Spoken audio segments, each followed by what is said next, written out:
Shalom, children.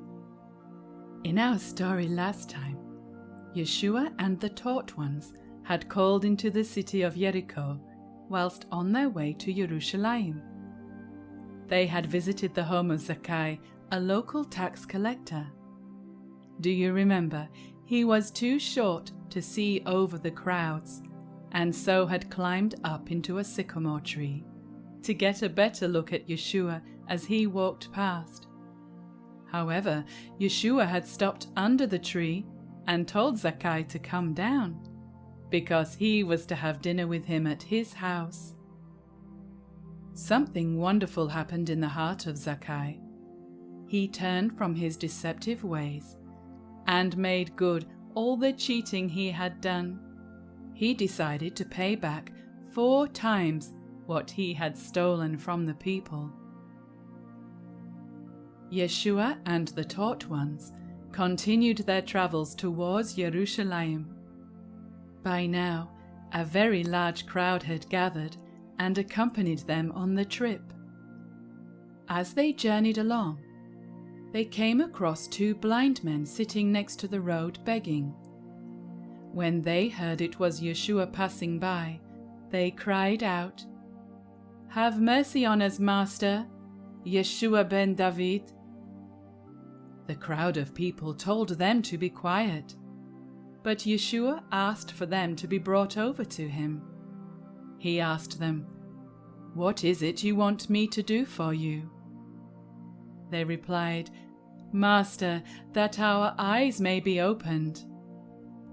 Yeshua had compassion on them. He touched their eyes, and immediately they received sight. They both gave glory to Yah and joined the crowd following Yeshua to keep the feast of Pesach and the week of unleavened bread in Jerusalem. Children, a beautiful picture is painted for us when we hear this story about the blind men receiving their sight. When they acknowledged Yeshua as the Messiah with their spiritual eyes, their physical eyes were opened too. They then followed in his footsteps all the way to the appointed times. A large number of people had already arrived in Jerusalem to begin preparing for the Pesach meal. Many were looking for Yeshua and asked each other if they thought he would come to the feast. The chief priests and the Pharisee leaders had given an order. They said, if any man knows where he is, they need to tell them, so they can arrest him. 6 days before the Pesach lambs were to be sacrificed, Yeshua and the taught ones came to the village of Bethania. This was the same village where Eleazar and his sisters lived. Yeshua instructed the disciples to go into the town opposite them.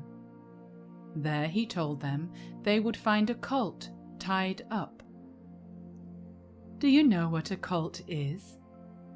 Well, it means a young male donkey. He said they were to loosen the young donkey and bring it to him. He added, if anyone asks of you, "Why did you loosen the colt?" you are to say to him, "Our master has needs of him," and they will release him to you.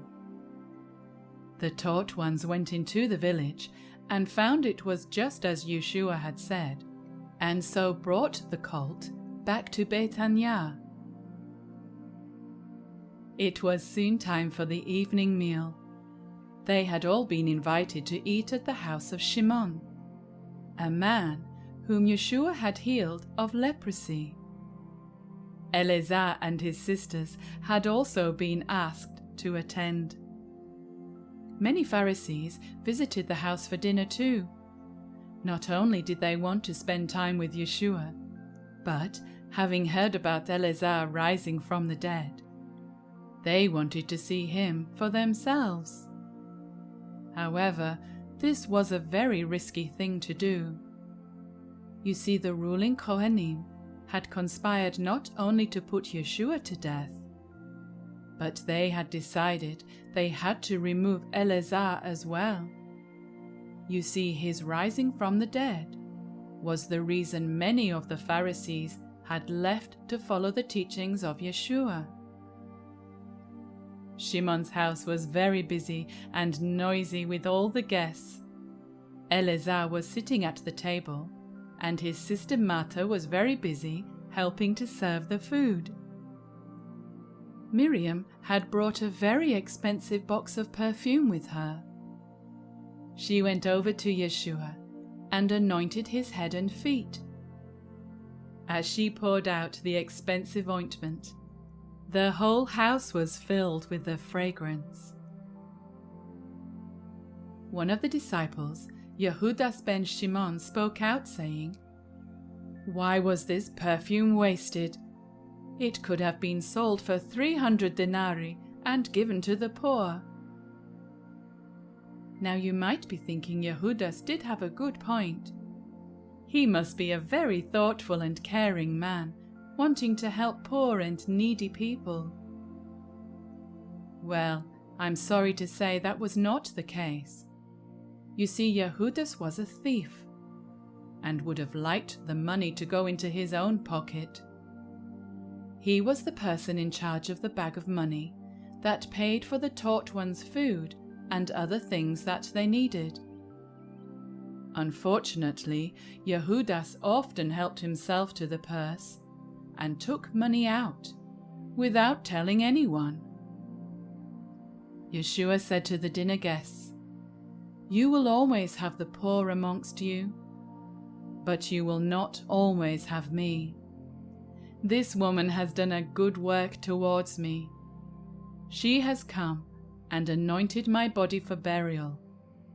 I say to you, whenever the good news about the kingdom is preached throughout the world, her kind and generous act towards me will also be spoken of." And children, here we are today, fulfilling Yeshua's words which he spoke so long ago.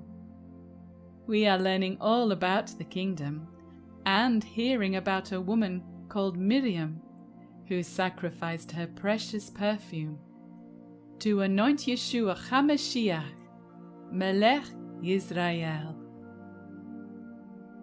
And so that brings us to the end of our story for today.